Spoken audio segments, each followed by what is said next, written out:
நம்ம ஊரில் வந்து ஒரு பேங்க் மூழ்க போகுதுன்னா கூட அதை விட்டுற மாட்டாங்க அப்படின்ற ஒரு என்வரான்மெண்ட்டை ஃபாரின் கண்ட்ரீஸ் இல்லை ஃபாரினில் இருக்க முதலீட்டாளர்கள் பாசிட்டிவாக பார்க்குறாங்க. கண்டிப்பாக லாஸ்ட் ஒரு 10 வருஷம் எடுத்துங்க. இது தனியாரோ இல்லை பொதுத்துறையோ கிடையாது. முதல்ல வீக் பேங்க்ஸாக இருந்தாலும் அது ஒரு மாதிரி ஒருங்கிணைச்சது. Vijaya bank and Dena bank வந்து பேங்க் ஆஃப் பரோடாக்குள்ளே போயிடுச்சு. Corporation bank and Andhra bank வந்து யூனியன் பேங்க்குள்ளே போயிடுச்சு. ஸோ இந்த மாதிரி கிட்டத்தட்ட வந்து 27 பொதுத்துறை வங்கிகள்லேருந்து இப்போ வந்து 12-13 பொதுத்துறை வங்கி தான் இருக்குது. அதே மாதிரி தான் லக்ஷ்மி விலாஸ் பேங்க்லேயும் ஒரு பிரச்சனை மாதிரி வந்தது. அதை வந்து டிபிஎஸ் பேங்க் வந்து டேக் ஓவர் பண்ணி இப்போ அதுவும் இப்போ டிபிஎஸ் அப்படின்னு கண்டினியூ ஆகிடும். ஸோ இது வந்து ஒரு வின் மாதிரி இவங்ககிட்ட ஆல்ரெடி ஒரு செட்டப் இருக்குது. இவங்களுக்கு வளர்கிறதுக்கு வந்து முதல் தேவைப்படுகிறது. அந்த முதலை இந்த ஃபாரின் வங்கிகள் வந்து இப்போ இன்வெஸ்ட் பண்ணுறாங்க. மோரோவர் இந்த பெரிய தனியார் வங்கிகள் எல்லாருமே வந்து பார்த்திங்கன்னா வந்து ரொம்ப ரீட்டைல் ஃபோக்கஸ்டு. அதாவது திருப்பி personal loan, washing machine loan இந்த மாதிரி தான் அதுலேயே பண்ணி ஸோ அந்த மார்க்கெட் வந்து ஹைலி காம்படிட்டிவாக ஆகிட்டு வருது. மேஜிக் 23 வெல் சீரிஸ்க்கு உங்களெல்லாம் வரவேற்கிறது நான் விஜயராவணன். இந்த சீரீஸில் நம்ம தொடர்ந்து மார்க்கெட் மற்றும் இன்வெஸ்ட்மெண்ட் ரிலேட்டடான பல்வேறு சந்தேகங்களை விவாதிச்சுக்கிட்டு இருக்கோம். அந்த வகையில் இன்றைக்கும் நம்ம பல்வேறு கேள்வி கூட வந்திருக்கோம். நம்ம கூட விருந்தினராக நஃபா ஃபண்டோடைய டைரக்டர் அண்ட் சிஇஓவான பாலாஜி சார் வந்திருக்காங்க. அவற்றை நம்ம சந்தேகங்கள் கேட்டு தெரிஞ்சுக்கலாம். ஹலோ சார், வணக்கம். எப்படி இருக்கீங்க? வணக்கம் விஜய், நல்லா இருக்கேன். ரொம்ப நாள் கழிச்சு சந்திக்கிறோம். ஆமாம், மீண்டும் அழைத்ததுக்கு மிக்க நன்றி. Yes sir. அதுக்குள்ளே நம்ம கடைசியாக சந்திச்சதுக்கும் இப்போ மார்க்கெட்டில் நிறைய நடந்துச்சு. குறிப்பாக சமீபத்தில் நான் உங்களை பார்த்தோன்னே கேட்கணும்னு நினச்சது என்னென்னா, சமீபத்தில் ஒரு இடத்துல படித்தது தான் இது. ப்ரைவேட் செக்டர் பேங்க்ஸ்க்கு நல்ல எதிர்காலம் இருக்குது, அதனால் நீங்கள் மார்க்கெட் வந்து அதை கவனிக்கணும், முதலீடெல்லாம் அந்த பக்கம் பண்ணால் அது நல்லதாக இருக்கும் அப்படின்ற மாதிரியான ஒரு இடத்துல படித்தேன். எங்கன்னு சொல்ல விரும்பலை. ஸோ அதை பற்றின உங்கள் பார்வை என்ன? உண்மைதானா அப்படி ஒரு ஆப்பர்ச்சுனிட்டி ப்ரைவேட் செக்டர் பேங்க்ஸில் இருக்கா? ஸோ நம்பலாமா அப்படின்றதான் என்னுடைய ஃபர்ஸ்ட் கொஸ்டின். அதாவது ப்ரைவேட் செக்டர் பேங்க்ஸை வந்து ரெண்டாக பிரிச்சுக்கணும். அதில் ஒன்று லார்ஜர் பெரிய ப்ரைவேட் செக்டர் பேங்க்ஸ், அதில் வந்து HDFC bank, ICICI, Kotak, axis இதெல்லாம் வரும். ரெண்டாவது வந்து இந்த சிறிய தனியார் வங்கிகள், இந்த மாதிரி ரீஜனல் வங்கிகள் அண்ட் சிறிய ப்ரைவேட் செக்டர் பேங்க்ஸ். அதில் பார்த்தீங்கன்னா இந்த IDFC, federal, south Indian, Karur Vysya, city union, RBL இந்த மாதிரி இதெல்லாம் அதுக்குள்ளே வந்து அடங்கும். ஸோ இப்போ லாஸ்ட் ஒரு 20 இயர்ஸில் வந்து இந்த கன்சிஸ்டண்ட்டாக அந்த கம்பவுண்டிங் க்ரோத் கொடுத்தது வந்து இந்த பெரிய தனியார் வங்கிகள் தான். HDFC பேங்க்கு, ICICI, கோட்டக் இந்த மாதிரி தான். பட் ஆனால் அந்த லாஸ்ட் ஒரு 4-5 வருட காலகட்டத்தில் வந்து அந்த பெரிய வங்கிகள்லாம் பெருசாக அந்தளவுக்கு ரிட்டர்ன் கொடுக்கல. சிறிய வங்கிகள் மீன்வேல் என்ன பண்ணாங்கன்னா, அவங்களும் வந்து அவங்களோட அந்த புக்ஸ் எல்லாம் நல்லா க்ளீனப் பண்ணி அவங்களோட என்பிஎஸும் ஒரு காலத்தில் வந்து ரொம்ப அதிகமாக இருந்தது. கிராஸ் என்பிஎன்னு சொல்லக்கூடிய அந்த ஒரு மெட்ரிக் வந்து கிட்டத்தட்ட 7-7.5% கிட்ட இருந்தது. அவங்களும் அந்த பெரிய தனியார் வங்கிகள் மாதிரி அவங்களும் அந்த குறைச்சிட்டாங்க. அந்த நான் பர்ஃபார்மிங் அசெட்ஸ், அதாவது அந்த சொத்துக்கள், அதாவது பர்ஃபார்ம் பண்ணாத சொத்துக்கள்லாம் வந்து கிட்டத்தட்ட 2.5% கிட்ட அவங்களும் ஓவராலாக கொண்டு வந்துட்டாங்க. கொண்டு வந்ததுனால அவங்களோட வேல்யூவேஷன்ஸ் பார்த்திங்கன்னா வந்து இந்த பெரிய தனியார் வங்கிகளோட கொஞ்சம் அட்ராக்டிவாக இருந்துச்சு. அதனால இப்போ அதில் கொஞ்சம் இன்ட்ரெஸ்ட் வர ஆரம்பிச்சிருக்கு.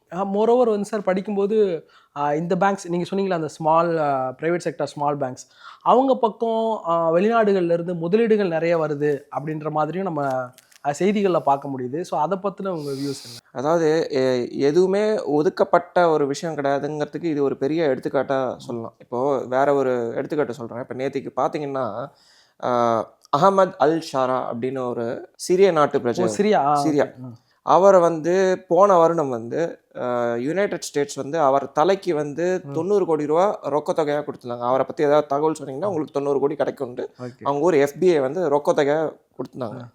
நேத்திக்கு வந்து அவர் வந்து வெள்ளை மாளிகையில் அதிபர் ட்ரம்ப்பை மீட் பண்ணிட்டு, ஃபர்ஸ்ட் சிரியன் பிரசிடென்ட், ஆமாம், ட்ரம்ப்பை மீட் பண்ணிட்டு சென்ட் பாட்டில் வந்து கிஃப்ட் பண்ணியிருக்காரு. சரியா? எப்படி இருந்தால் அவர் இப்போ இந்த மாதிரி. ஸோ அதனால் வந்து இந்த ஏன் இதை சொல்ல வரேன்னா, இந்த சிறிய தனியார் வங்கிகள்லாம் வந்து பெருசாக ஒரு இன்ட்ரெஸ்டே இல்லாத ஒரு செக்டர் மாதிரி தான் இருந்தது. இன்றைக்குமே பார்த்தீங்கன்னா அந்த 10 பேங்க் சேர்த்தாலும் வந்து என்டையர் மார்க்கெட் கேப்பே வந்து ஒரு 1 லட்சம் கோடி இல்லை 1.25 லட்சம் கோடிக்கு மேலே இருக்காது. ஆனால் இப்போ வந்து ஒரு லாஸ்ட் ஒரு 5-6 வருட காலகட்டத்தில் வந்து இப்போ எமிரேட்ஸ் NBD என்கிற ஒரு பெரிய UAE வங்கி வந்து RBL பேங்க், பிளாக் ஸ்டோன் வந்து ஃபெடரல் பேங்க், அதே மாதிரி வெஸ்ட் பிரிட்ஜ் வந்து IDFC பேங்க்லேயும், அதே மாதிரி நம்ம எஸ் பேங்க்கில் வந்து மிட்சுய் சுமிட்டோமோ அப்படின்ட்டு ஜாப்பனீஸ் நிறுவனம், அவங்க வந்து இது மாதிரி முதலீடு செஞ்சுருக்காங்க.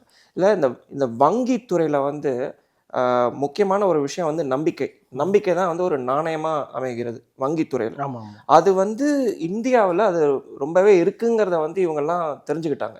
அதுக்கு ஒரு பெரிய எடுத்துக்காட்டு என்னன்னா விஜய் வந்து எஸ் பேங்க் தான். எஸ் பேங்க் வந்து ஒரு 7 வருடத்துக்கு முன்னாடி அந்த 2018-19 காலகட்டத்தில் வந்து வங்கித்துறை பெருசாக நல்லா செயல்படலை.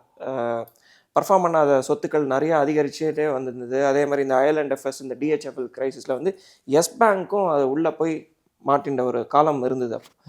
அப்போ அந்த எடுத்துக்காட்டு அது என்னன்னா வந்து அந்த காலகட்டத்தில் வந்து வங்கிகளை மேற்பார்வையிடுற ரிசர்வ் வங்கி, பங்குச்சந்தையை மேற்பார்வையிடுற செபி, தனியார் வங்கிகள் HDFC bank, ICICI bank, axis bank, பொதுத்துறை வங்கி ஸ்டேட் பேங்க் எல்லாருமா சேர்த்து இந்த வங்கிகள்லாம் வந்து 10,000 கோடி வந்து முதலீடு செஞ்சாங்க எஸ் பேங்க்ல. முதலீடு செஞ்சுட்டு அந்த எஸ் பேங்க்குங்கிற அந்த அந்த அந்த ட்ரபிள்சம் டைம்லேருந்து அதை வெளில கொண்டு வந்தாங்க. அது ஓகே ஓகே. ஸோ அந்த ஒரு என்வாயன்மெண்ட் இருக்குங்கிறது தெரிஞ்சதுனால தான் வந்து இன்னைக்கு ஃபாரின் முதலீடுகளும் நிறையா உள்ளே வர ஆரம்பிச்சிடுச்சு. அண்ட் எல்லாமே வந்து சீப்பாக ட்ரேடாக இருந்தது கம்பேர்ட் டு ஒரு HDFC பேங்கோ இல்லை ஒரு ICICI பேங்கோ எடுத்தால் அவங்களாம் பீக்கில் இருந்தாங்க. ஆமாம். அப்போது இந்த என்வரான்மெண்ட்டுன்றது அப்போது அதாவது நம்ம ஊரில் வந்து ஒரு பேங்க் மூழ்க போகுதுன்னா கூட அதை விட்டுற மாட்டாங்க அப்படின்ற ஒரு என்வரான்மெண்ட்டை ஃபாரின் கண்ட்ரீஸ் இல்லை ஃபாரினில் இருக்க முதலீட்டாளர்கள் பாசிட்டிவாக பார்க்குறாங்க. கண்டிப்பாக லாஸ்ட் ஒரு 10 வருஷம் எடுத்துங்க. இது தனியாரோ இல்லை பொதுத்துறையோ கிடையாது. முதல்ல வீக் பேங்க்ஸாக இருந்தாலே அது ஒரு மாதிரி ஒருங்கிணைச்சிடுறாங்க. ஃபார் எக்ஸாம்பிள் இப்போ நீங்கள் பார்த்தீங்கன்னா ஸ்டேட் பேங்க் வந்து ஒரு 7 அசோசியேட்ஸ் இருந்தது. மைசூர், ட்ராவன்கோர், பாட்டியாலா, அந்த மாதிரி பிக்கனர், அந்த மாதிரி ஒரு 7 அசோசியேட்ஸ் இருந்தது. அது எல்லாத்தையும் எடுத்து ஸ்டேட் பேங்க் உள்ள முழுங்கிடுச்சு.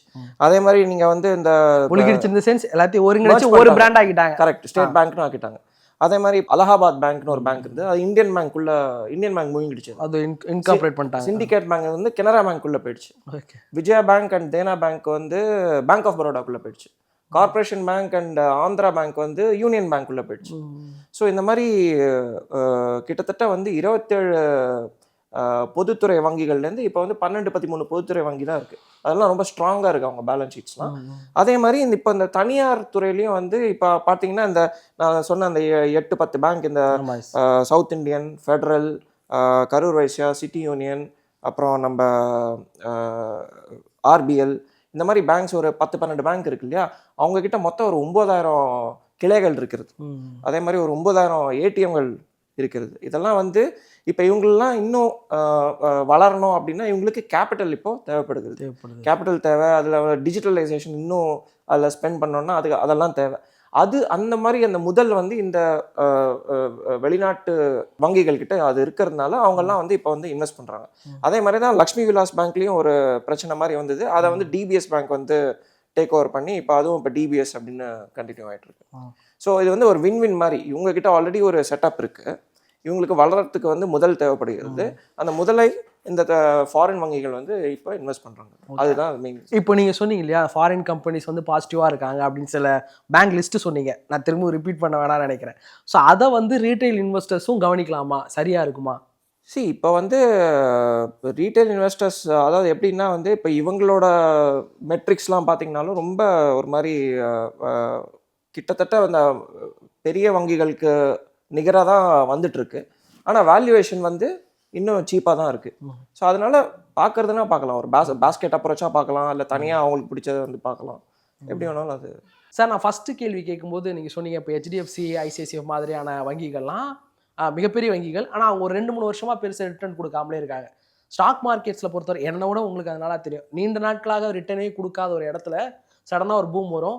அதுக்கப்புறம் அதுலேருந்து ஒரு 2 மடங்கு இல்லை 1 மடங்காவது பெருசாகும் இல்லையா?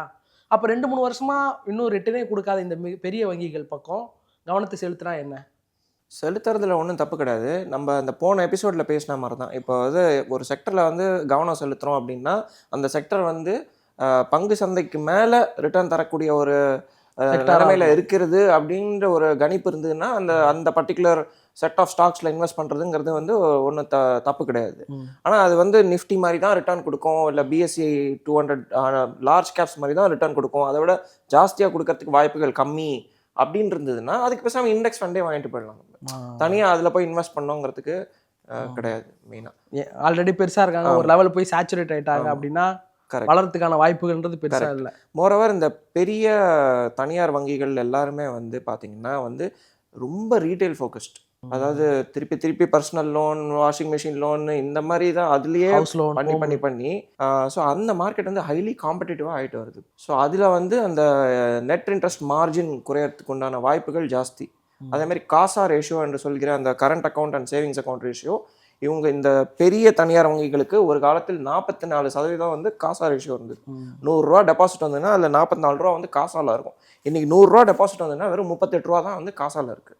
ஸோ அதனால வந்து இந்த நெட் இன்ட்ரெஸ்ட் மார்ஜின் வந்து குறைஞ்சிட்டே தான் வருது. அது குறையறதுக்கு இன்னும் வாய்ப்புகள் இருக்கிற மாதிரி தான் நான் ஃபீல் பண்ணுறேன். இப்போ நான் ஒரு பேங்க் ஒன்று ஃபைன் பண்ணுறேன், எனக்கு இந்த பேங்க் மேலே பாசிட்டிவாக இருக்குன்னா, நான் ஒரு ஃபர்ஸ்ட் ஸ்டெப் எடுத்து வைக்கிறதுக்கு முன்னாடி அந்த பேங்க்கில் என்ன மாதிரியான ஒரு 2-3 விஷயங்களை பார்த்துட்டு நான் உள்ளே போகிறதா வேணாமா, சும்மா ஜஸ்ட் ஒரு 2-3 திங்ஸ். அதாவது அவங்களோட அதை எப்படி சொல்லுவாங்கன்னா அந்த கிரெடிட் அண்டர் ரைட்டிங் ஸ்கில்ஸ் அப்படின்னு சொல்லுவாங்க. அந்த கிரெடிட் அண்டர் ரைட்டிங் ஸ்கில்ஸ் நல்லா இருக்கா இல்லையாங்கிறது வந்து அந்த அந்த பர்ஃபார்ம் பண்ணாத சொத்துக்கள் கிராஸ் என்பிஏ அதை பார்த்தா ஒரு மாதிரி தெரிஞ்சிடும். ஹிஸ்டாரிக்கலாக அவங்க அதில் எப்படி பர்ஃபார்ம் பண்ணியிருக்காங்க அது அப்படிங்கிறது நாளாக குறைஞ்சிக்கிட்டே வரணும். ஆமாம், குறைஞ்சிட்டு வரணும். இல்லை அது வந்து எப்போவுமே ஏறாமல்லாம் இருக்க முடியாது. சம்டைம்ஸ் அது ஏறும், பேட் சைக்கிளில் அது ஏறும் அது. பட் அதை எப்படி மேனேஜ் பண்ணுறாங்க அப்படிங்கிறத பார்த்து தான் வந்து அந்த கால் எடுக்க முடியும். ஸோ இது வந்து ரொம்ப முக்கியமான ஒரு விஷயம். உங்களுக்கு அந்த மாதிரி ஒரு ஸ்கில் செட்டே இல்லை அப்படி, ஆனால் பேங்கிங் செக்டரில் வந்து உங்களுக்கு முதலீடு செய்யணும் அப்படின்னா செக்டர் ஃபண்டு தான் பெஸ்ட் உங்களுக்கு. ஓகே, ஒரு ஃபண்டாக எடுத்துகிட்டு போயிடுறது பெட்டர். ஓகே சார், நம்ம கடைசியாக ஐடி செக்டார் பற்றி பேசியிருந்தோம், இப்போ ப்ரைவேட் செக்டார் பற்றி பேசியிருக்கோம், பேங்க்ஸ் பற்றி பேசியிருக்கோம்.